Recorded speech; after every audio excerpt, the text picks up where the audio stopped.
Abonnez-vous. Congo Esengo TV. Bisapi oyo. Est-ce que tout bas parce que neni kam kota s'abonner. Toi, on s'abonner pour sentir Congo Esengo TV. Sans s'abonner, tu vas donc à tout cambaye.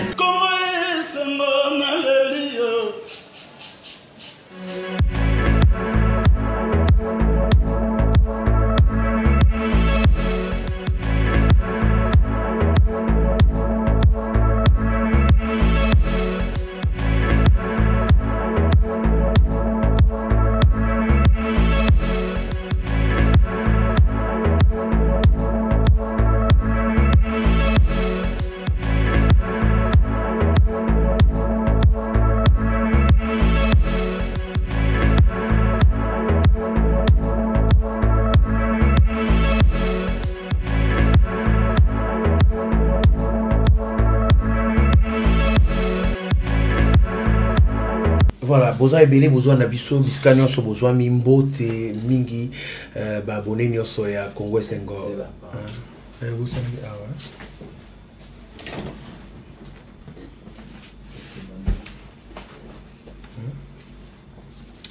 Mbote mingi biska besoin mi balandi ya Congo Esengo télévision na biete boza ebele na ba salon na ba bureau bisika wapi bozuli bakwa kolanda biso Esengo na biso za ratango nyoso soki boza wana pe biso toza wana pona osala musala pona tina na bino alors tokosenga na bino bo s'abonner massivement na chaîne na bino chaîne we mimela bino actualité na ngonga o esengeli pe ba invité ya malonga ndena lobaka tango nyoso alors pona lelo tokoyamba ndeko moko za congolais lokola bino yepe aza molobeli moi journaliste pe lokola pe aza moto mingi azobunda na résistance donc il y a un mingi combat résistance to robetane masolo belé il s'agit de Trésor King aza invité na biso et ya mokola lelo naye to robeta lisolo ya état de siège seulement makambo ebele ou ezali comme ça l'actualité la République démocratique du Congo. Ndeko Peter,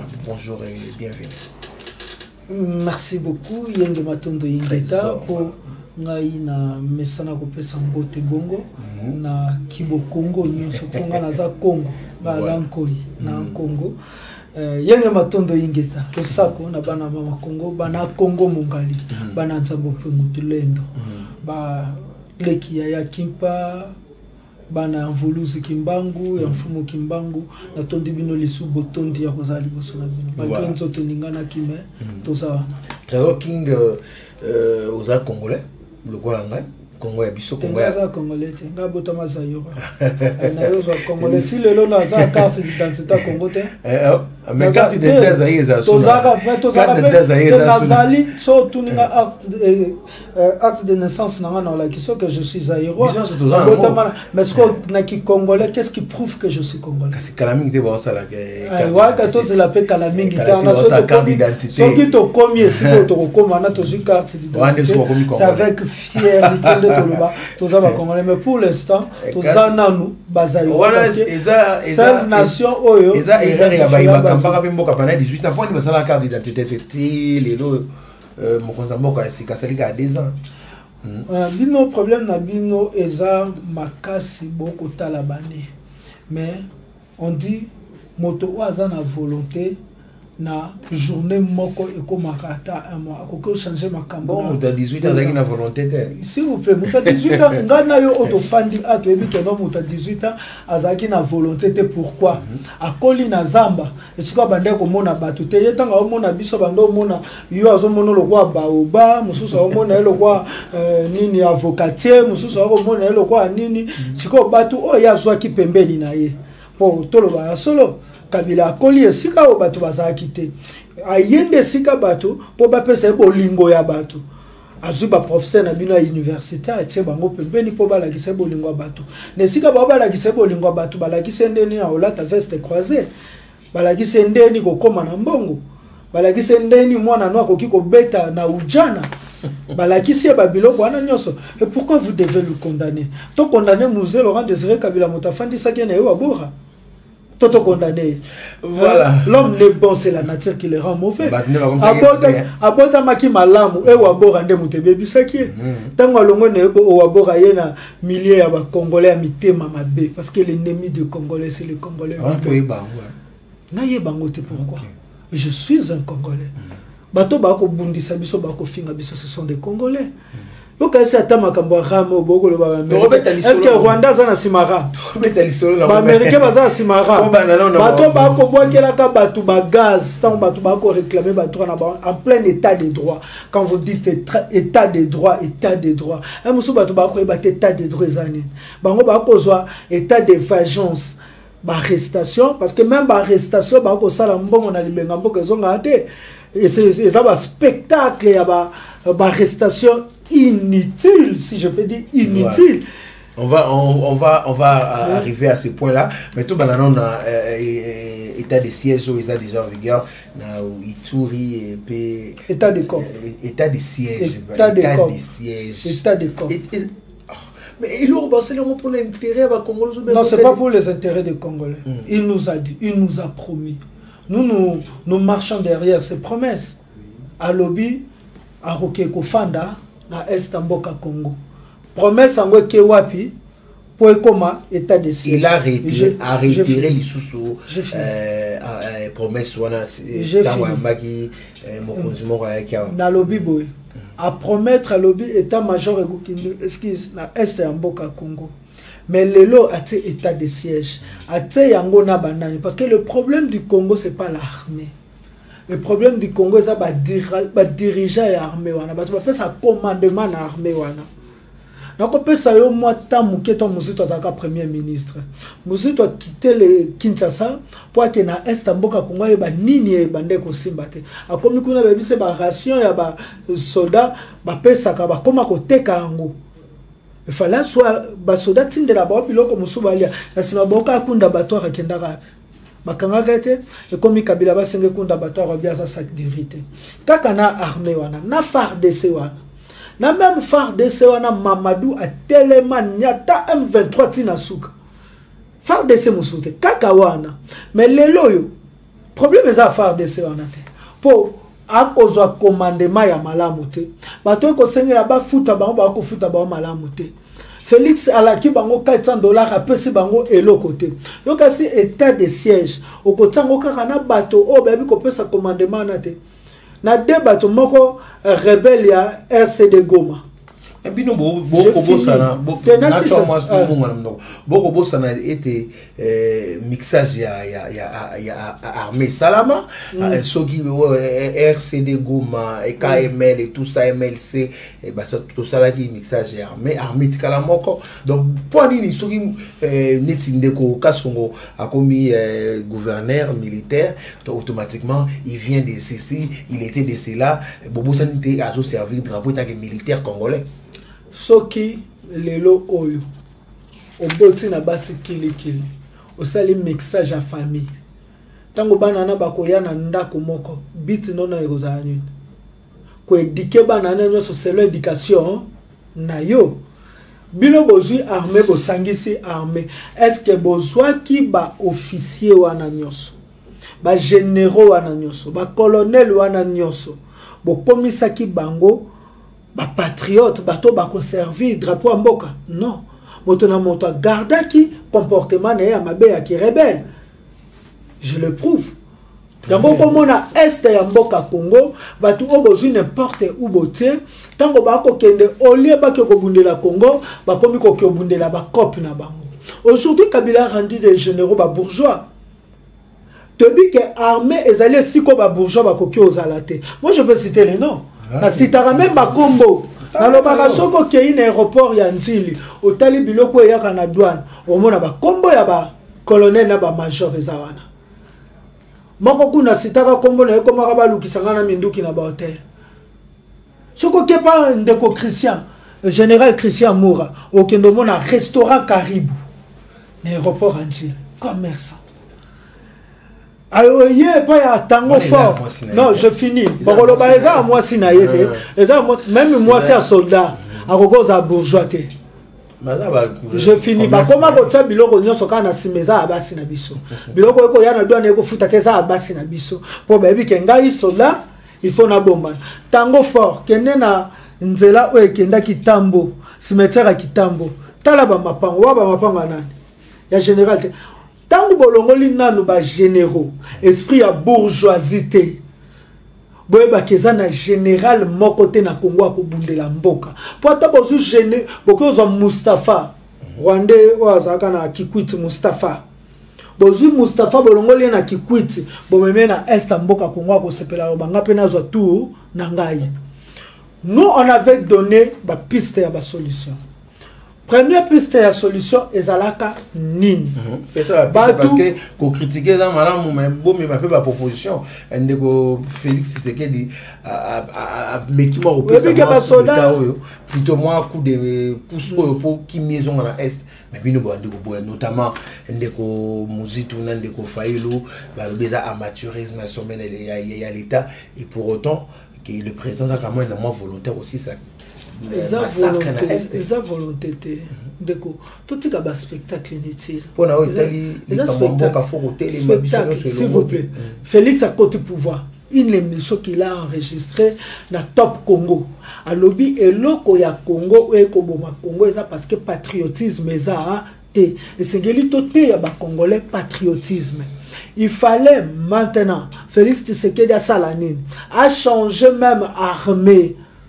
Il fallait bah soldats et asika. Mais c'est pas facile. S'il vous plaît, s'il vous plaît, s'il vous plaît, s'il vous plaît.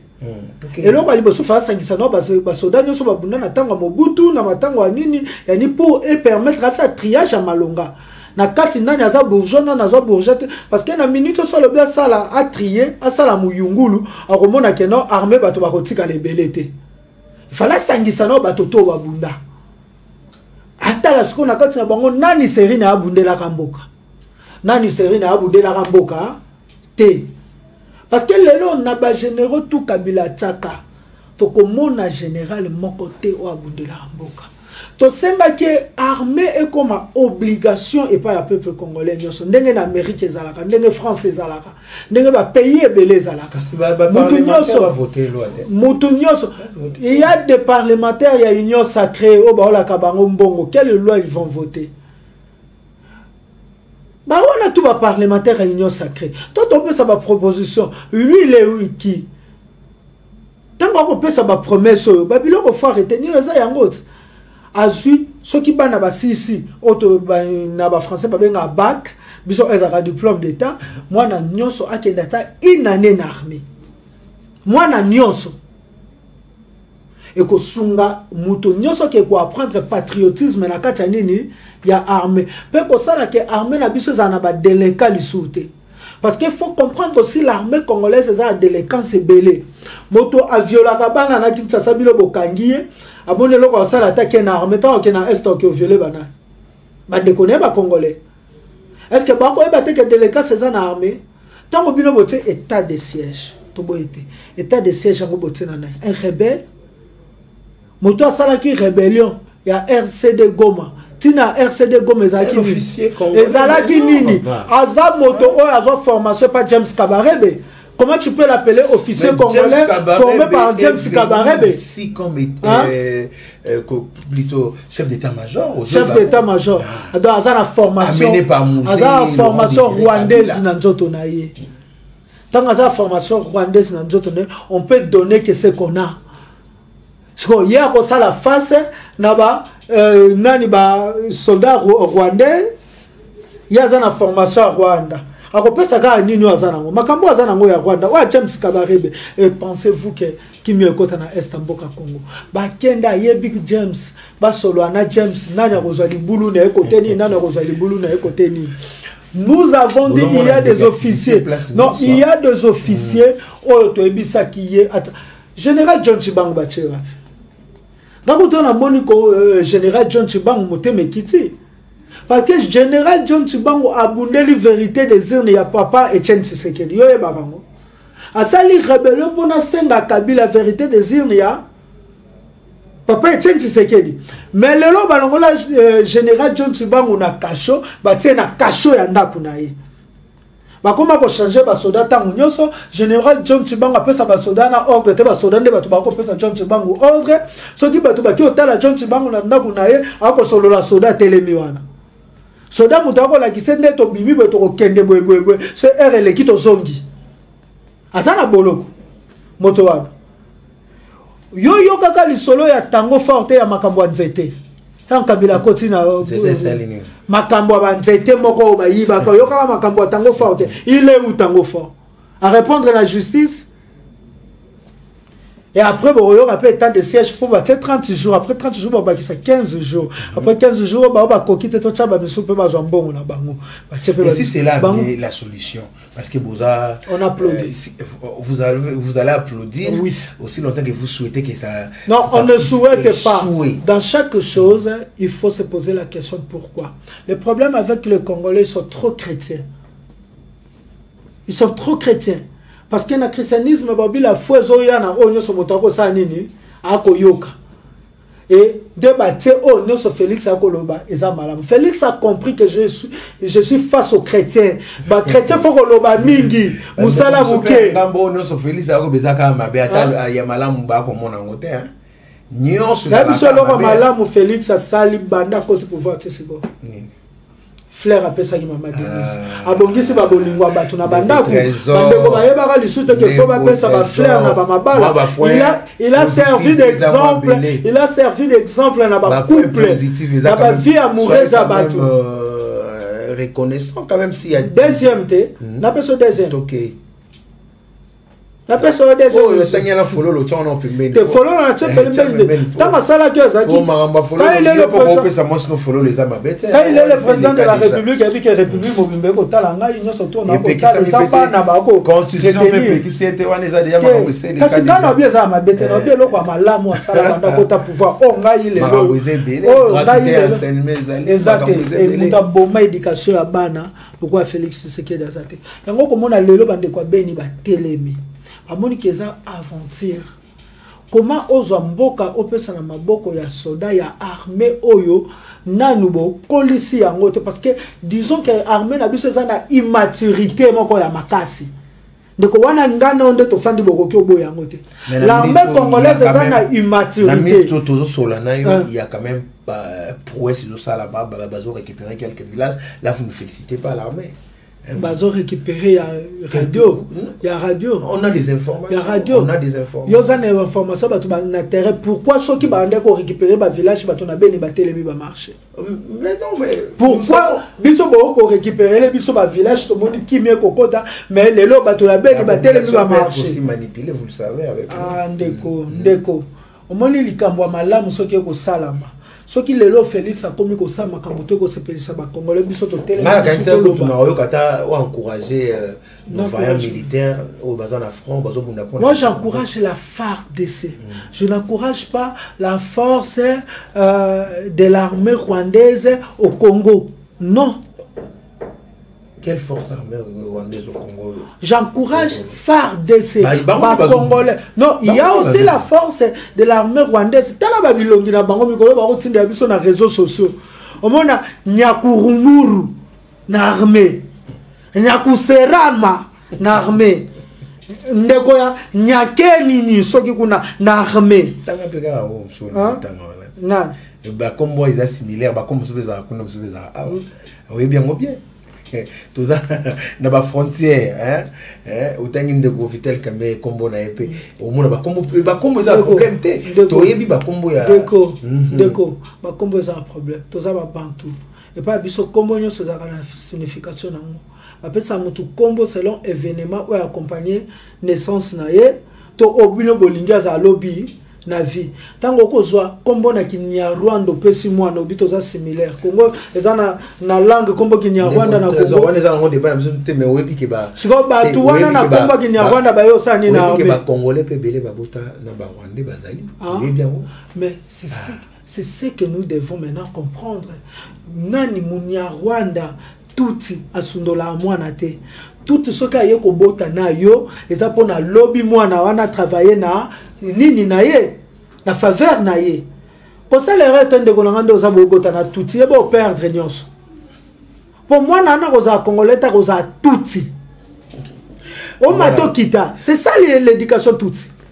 L'éducation toute va perdre à banate.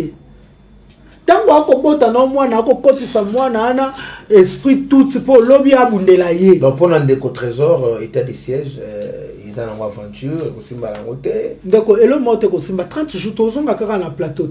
Après 30 jours tozonga na plateau. Bon bakisi sous 15 jours abombela biso émission malam pour to retourner pe moto. Est-ce que ndeko na ngai est-ce que makambo to ko loba bakosela mukolo makambo 100 jours bakosela makambo c'est 100 jours yango esila et bon le cas il y a 30 jours 100 jours ya gouvernement to ko zela pe 100 jours ya gouvernement pour to juger bango et bon cas 30 jours ce qui 100 jours ya sama lukonde to za ngo patient et bon 130 jours ya état de siège ata babakisi 15 jours 45 jours toujours à na ba plateau voilà hein? Alors na sala babilo belé na ba plateau babi sans kabila kimi exil na biso kabila kimi exil azongi na mboko te ma trésor king na ba plateau na le kalisute na sala ngo na riako kabila zonga te to yebaka makambo to lobaka moi je fais la philosophie bon puis la philosophie comment c'est quand la personne se pose la question pourquoi tango armé comme une maturité vous allez à état de siège. Est-ce que Congolais ne sont comme en attend est-ce que vous pensez être mieux informé que le président de Non, moi je ne parle pas de l'information, d'abord de la philosophie. Est-ce que le président est-ce que le président de la République ne sait pas qu'il y a des problèmes dans l'armée? Il est bien informé, voilà. Mais il sert de cette information-là pour ce makambako sala ce qui est simbato ko simbato. Moi ni Kabila et Félix aye pour accomplir ou ezaki au papa Noringwanda baki ya liboso à blanchir aux occupations rwandaises. Il y a mis officialiser l'occupation rwandaise dans le Congo, il y a mis ça pour balkaniser le Congo. C'est vous qui l'est dit. Hein? Mais il a dit que les Nyamulenge sont des Rwandais. Bino ba yebisa bilo bolobeni. Bobi alobia ko ba boto la mabelete. Mais aujourd'hui on a des présences de Nyamulenge dans le gouvernement. Là vous dites quoi encore? Après si ba ni ministère on a pas capable boto la mabelete. Voilà. Voilà. Deuxième point parce que Malembe descente à président de la République dans l'université totale qui a ambition surtout et le bel on a un discours au président devant les étudiants d'abord. Moi je pense que j'ai toujours dit Kouloutou Félix Antoine Tshisekedi Alex Gazamo à limité. Quand on a vraiment un discours quand on a tembete à la kisa Gazamo à limité à Koli bakota ba lycée Olinga la kisa Gazamo j'ai fini à Koli kota ba lycée pendant que Fayulu à la kisa Gazamo à Tchang il y a une bonne marche attends qu'on marche te na Tchang il est trop radical ça c'est ça qui Tchang ah bah il mettait ça bakunanzo le fils à papa ils avaient leur photo combattre la politique congolaise il y a trop de fils à papa oh baby souffrance et à peuple parce que c'est ok il tout à Jean-Pierre Bemba fils à papa Moïse Katumbi fils à papa Félix Tshisekedi fils à papa Olivier Kamita fils à papa trop de fils à papa nous devons libérer la politique congolaise na maboka ba fils à papa. Pourquoi non Fayulu n'est pas fils à papa. Moi je dis il y a beaucoup de fils à papa. Mais ils sont dans l'opposition bazana bateau de commandement pour l'instant quand il était dans le commandement, il a compris que Congola bandait ko souffrir à fanda dollar et matate. Ce qu'il le laisse en premier ministre, ou à parcours à bien, c'est Adolphe Mousito Tchalisuna. Au Tchalisuna. Ma moutunyo ça sera la mabe na ye. Te moutunyo ça sera la mabe. Ngana lia c'est moi ce qui Mousito ça mabe je dirais mabe. Mais si il faut aujourd'hui que là parcours ya ba premier ministre. Il y a un premier ministre Nini au Tsaye Pembeni Adolphe Mousito. Tangela Atamanko. Voilà. Pour Nani d'abord, on a bakanga l'homme à cravate blanc et rouge. Donc c'est que Makambuya Nini à l'université. Voilà. Non, bi Félix Antoine Tshisekedi a relaxé biso qui a kola na limité et c'est comme un lycée Zebeli. À ce temps on tanga bakaye de plaisir ya ba lycéen. Yango a kosala trop de discours à bakaye de plaisir. Banda kota pouvoir, si j'étais lui, moi Trésor, qu'est-ce que j'allais faire? Stopper d'abord des promesses. Parce que au moins ils sont ok pour moi qu'il y a promettre batu mingi. Batu belé ba ko comprendre que ba promesse na biso c'est réalisé té na stopper na ba promesse, na comme asko ko bete la batu ba masolo oyo eza concret. tant qu'il y a lobby, il y aura Wi-Fi gratuit pour nous. Et bandi d'anaï. S'il vous plaît, s'il vous plaît. Bandi d'anaï. S'il vous plaît, Ndeko. Wi-Fi en gros gratuit, il faut sacrifier, crucifier toute la République démocratique du Congo pour donner Wi-Fi gratuit dans 4 universités. Hein, Ndeko? Bongo, yo za téléphone, tu as congolais, tu as un étranger, tu as congolais. Combien ramène on a téléphone? Donc, bon, comme on a vu tout bas congolais, n'ambongo mususu mbongo na kindumba teli crédit bolie crédit anaka ya mbongo kindumba pour que pesa mwana na classe atanga boloki mwana na classe mususu mbongo na ya kimuyibi yo le ma promesse réalisée on a émission déjà wapi yango aussi déjà c'est bandi na indiqué là quand même il faut accepter s'il vous plaît Ndeko s'il vous plaît wabi vaut mieux la fin d'une chose que son commencement. Par contre, ça essaye. 1500 maisons bandeni et bandi kotonga 1500 maisons. Le long à côté de 1500 maisons. Ma conteneur yango ne ko kufa. Jamal Alobaki, allez-y vérifier. Je suis innocent, innocent. Bon, dis-moi que innocence n'a été. Mais aujourd'hui, il y a des gens qui confirment qu'il y a des conteneurs partout. 1500 maisons. Tout le monde a qui banda qui me souk à l'angouza. Soda nina, sala nini. Ce lobby bobio,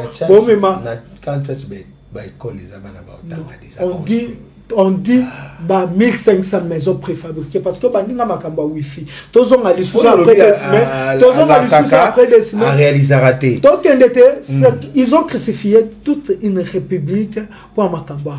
Moi j'ai appelé les gens qui sont à l'étranger dans un série pour éviter que batu bazé étranger. Tout na bango tas ya téléphone portable. Na pays coûteux les a développé au foot on dit ba biso mingi za ba taxe ya ba fixe ba téléphone anda ko za téléphone ya l'état mais bango ba kei ba ki toko futa ba téléphone za ba 4G na soki ba 5G mais lelo yo RAM et kati même ba téléphone à code escroquerie au sommet de l'état. Des dirigeants ont escroqué la population. On va appeler sa population, l'autre va escroquer la population. Et ils doivent nous dire, bah téléphone wana ya bakoni ba ko katango ram ndenge ni. Ils nous ont donné une totalité de 38 millions de téléphones. 38 millions de téléphones. 7 $ fois 38 millions, Kibasa, je pense que Kibasa avait un problème de calcul dans l'école. Il donne 47 millions. Est-ce que c'est vrai? 7 $ fois 38 millions. 7 $ fois 38 millions. Mais si un ministre a un problème, on dit quoi? On change ça, on change de langage. Hein? Si un ministre est malade, tu vas dire quoi? Il est en bonne santé? Il est malade? Il souffre? Si un ministre ne sait pas calculer, on dit quoi? Parce que c'est qui base ça? Le beau-frère à Félix Tshisekedi. Là, il fallait arriver là. Mais il faut arriver là. Parce que si c'était une autre personne, il allait être arrêté. Non, vie privée n'est pas vie privée. Vie privée n'est pas vie privée n'est pas. Ram eza escroquerie moko ya munene ona bamboka nyoso no esalamate. Il y a un pays d'Afrique, je pense Côte d'Ivoire ou Cameroun comme ça, aura mené la population parce que vous ne pouvez pas faire des choses dans la population selon volonté. La souveraineté appartient au peuple. C'est le peuple qui doit décider. Et ce peuple-là, surtout moyen au peuple qui ont décidé dans l'Assemblée nationale. Est-ce que Ram Wane est dans l'Assemblée nationale? Projet à Ram Wane qui soit député, et puis le député va valider en haut. Pour mon acquérant, aujourd'hui, nous sommes notamment la dictature. Au Moutounion, ça commence à Makamuna, à Linga, à la Moukabi, notre commence à Mbongo, la vie à bas Congolais. Yo commence à Makamuna, non, tant que Congolais, ça n'a pas représenté, ils ont député national. Selon la constitution, la souveraineté appartient au peuple. L'équipe même pas l'Assemblée nationale, directement, pour un Katabatumbongo, soi-disant ram.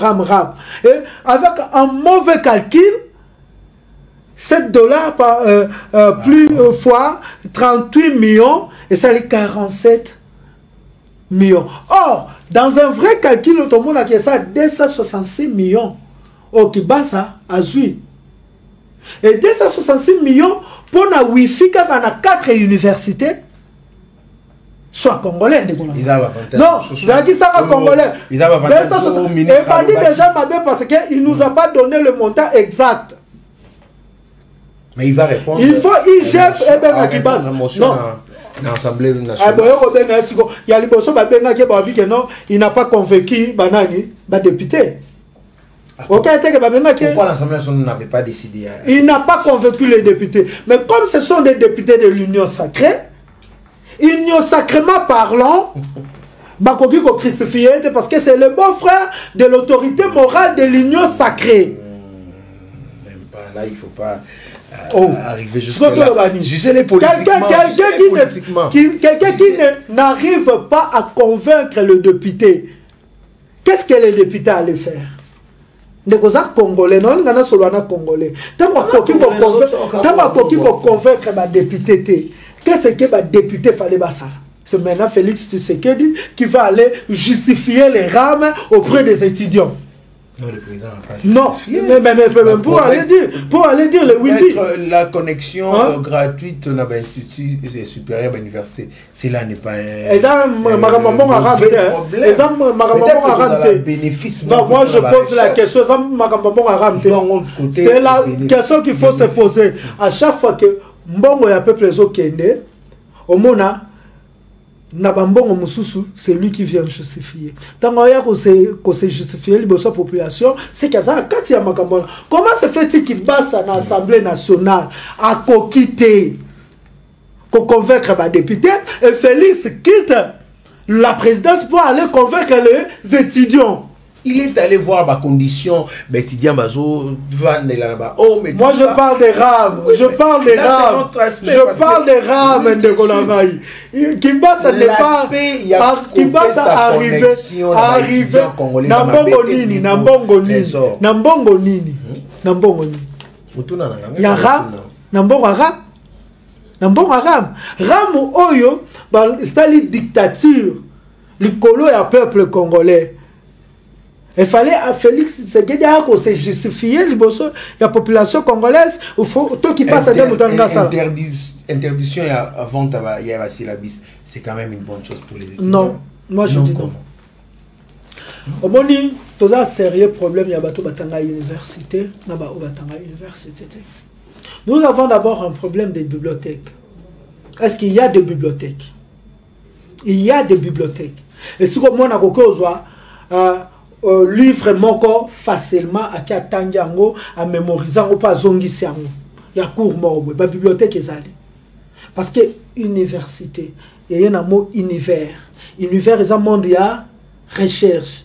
Est-ce que ba facilite ka ba étudier recherche wana avant kata syllabus même dans des pays développés bibliothèque ezali syllabus ezali œuvre d'esprit ils ont conditionné de trésor ils ont conditionné moi la sombi syllabus il n'aura pas de points ils ont comme conditionné parce que notre Congo et ça irresponsable le gouvernement la bis soit bazu Moyindo Nzangi batewa na ministère ani.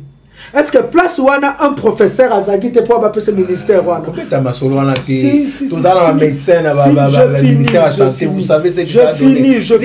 Je finis de Konangai. Si les technocrates qui peut apporter quelque chose, c'est pas bon. Est-ce que le docteur au sa place à Navazate? Parce que Moyindo Nzangi, même pas un docteur, il faut un docteur. Mais c'est ça le problème du Congo. Donc si quelqu'un est compétent, méritocratie exacte. Il est compétent le quoi docteur. Il est compétent le quoi docteur. Je sais que je vous dis vous n'arrivez pas à analyser les choses. Ce n'est pas parce que Moyindo Nzangi est là. Mais Moyindo Nzangi face neza banani ba docteur.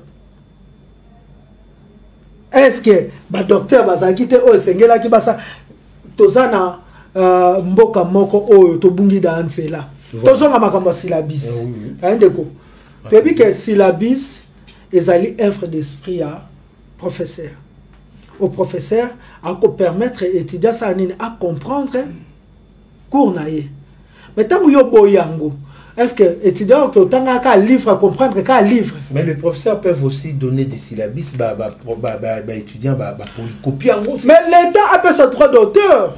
Il peut ça, l'État comme ça l'ango. Meilleure façon c'est que non bon ça va syllabus, vous venez chez moi l'État n'a pas le droit d'auteur et puis vous distribuez ça. Le ministre a dit il va pencher sur ces problèmes là.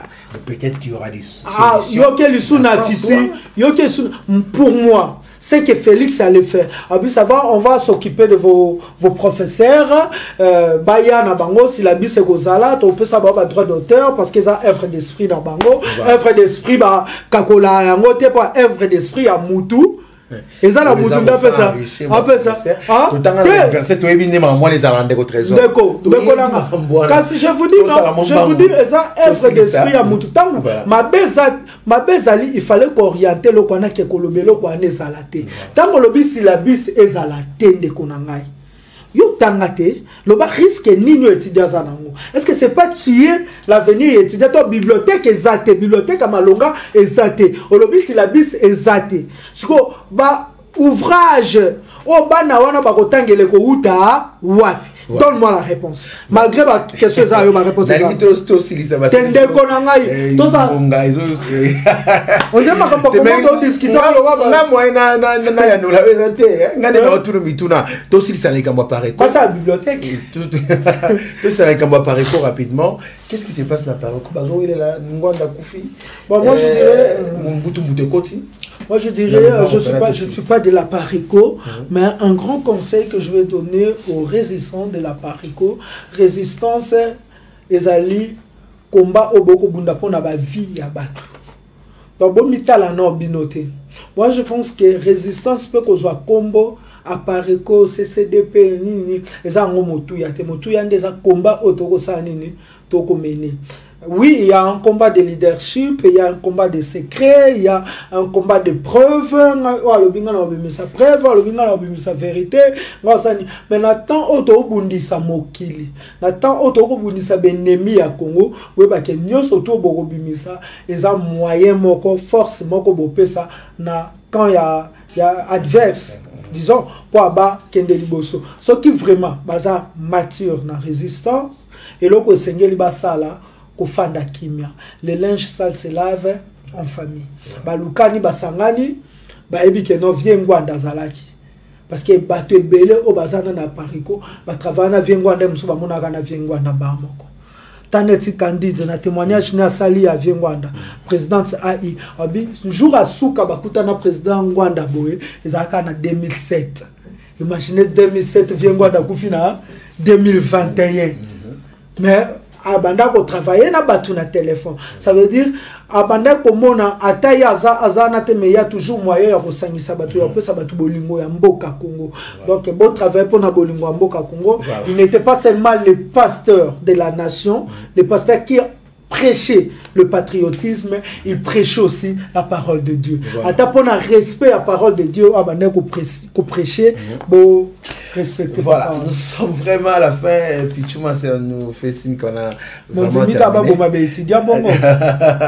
Voilà. Notre trésor maton de mingi na ndenge où il y a une invitation à biso où il y a un plateau à tout moment on aura toujours besoin de vous pour notre émission et Mbalasima. Merci. Merci beaucoup. Alors nous sommes arrivés à la fin. Je dis grand merci. Nous sommes de près ou de loin. Merci Mingina, Madame Doris Finpa à partir et à Londres, First Lady, donc première dame. Merci à toi. Bienvenue Mangwata. Merci beaucoup. Nadège Kiki de Paris. Merci à Pichou Mansia. Il y a Elvin Moulouemi, Montréal propre, Ridi Bonteke, l'homme géant, Jean Simpo, comme je l'ai dit, les 11 c'est mon anniversaire. Hein? Donc, oui, les 11 joyeux anniversaire. Moi c'est le 13 mai. Voilà. Merci beaucoup. Merci beaucoup. Donc, moi, moi message de ça là bientôt. Mbalasima, Botika Malam.